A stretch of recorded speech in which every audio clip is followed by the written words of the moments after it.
Hey, what's up, everybody? It's your boy Mo Pre. I'm with my son. Zayshawn. With my son, Zayshawn. and we having a little daddy son time today. I want to talk to you guys about something that happened today at school. Zay came home and told me that his teacher told him something about knowledge is power. We having a conversation, but make a long story short, his teacher ended up saying something about knowledge is power. I'm gonna let him talk to you guys about what happened when they're at school today.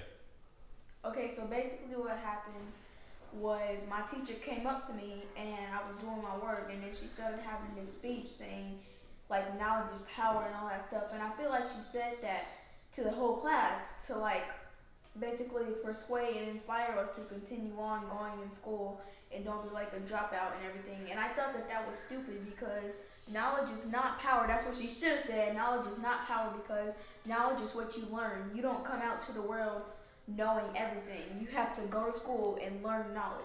So, Daddy? I agree with him 100%. He's on cue. I mean, he's a smart kid. Knowledge is not power. Knowledge is just knowledge. And it's crazy that the same thing his teacher telling him is the same thing that my teacher, my parents, my older siblings told me. You know, they used to pound that in my head. Knowledge is power. And I think it's one of those things that people kind of use to kind of scare people from dropping out or to kind of scare people from failing or having bad grades or just to make people more excited about school.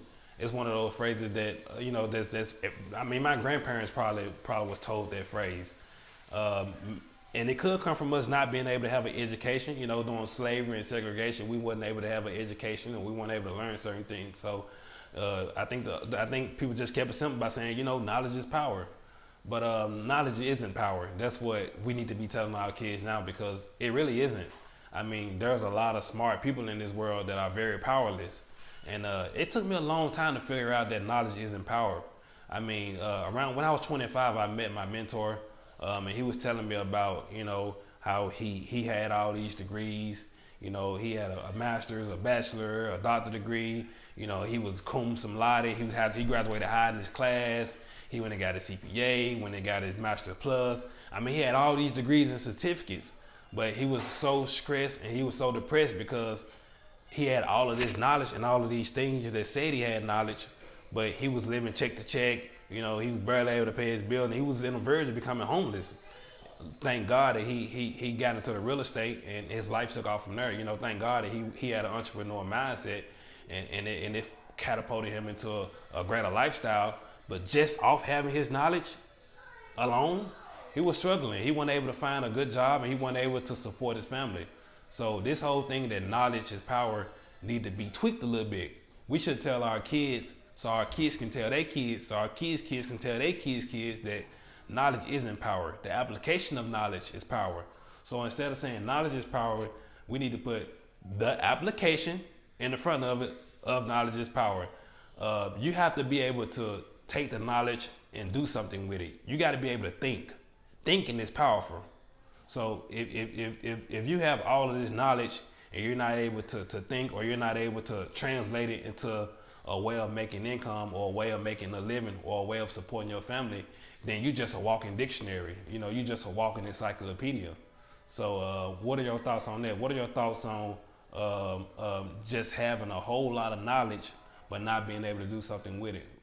So, if you have a lot of knowledge, you have to be able to have the ability to contain it, to think about what you're going to do with it, because you can't waste your knowledge on like being a high school dropout, like playing video games and just doing all that stuff. Right. So you have to know how to use your knowledge. So your thinking is basically like your hold on to your knowledge. So it's basically like you're walking your knowledge. It's basically like your knowledge is your dog and your thinking is walking.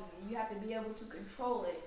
So you have to think about what you're going to do with that knowledge, or else you're not going to be successful in life. Absolutely, that's 100%, man. This kid is smart.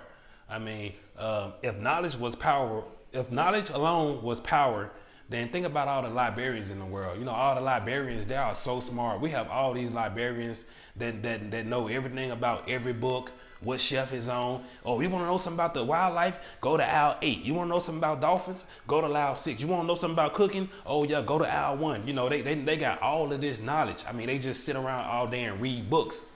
But how much money do a librarian actually make?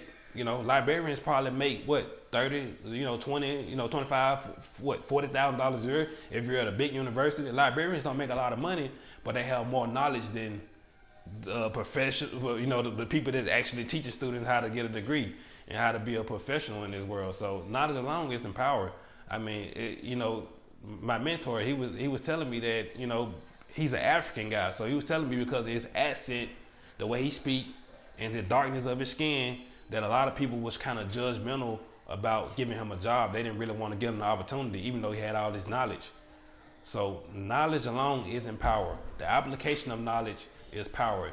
Learn how to applicate that knowledge into something that you want to do in life to make money.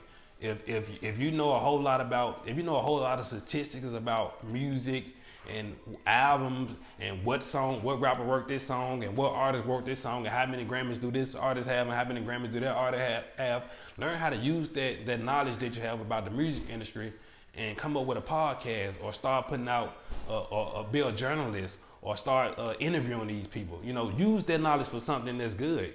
I mean, it's crazy because me and my friends in college, we sit around all day long and looked at statistics. Jordan got 6 rings. LeBron James got, 4 losses in the finals. Dirk Nowitzki got 2 MVPs. Kobe Bryant, we know all this knowledge about Jordan, Steph Curry, and all these people, but we not able to make any money off of it. Like we good at Googling, we a walking dictionary when it comes to all sports. Barry Sanders got 1,600 yards and all this stuff, but we're not able to make money off of it. So it's wasted knowledge. Don't be a walking dictionary. Don't let your mind be a garage for a bunch of facts and statistics.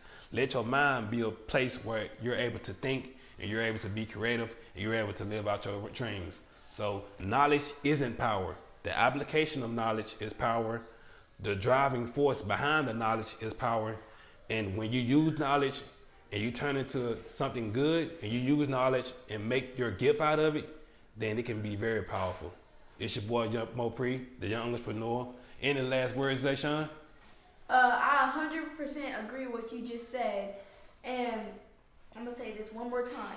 Knowledge is not power. It is not power. You need to learn knowledge. You need to know how to contain it. Don't just go around telling everybody knowledge is not power because you're just telling a lie. So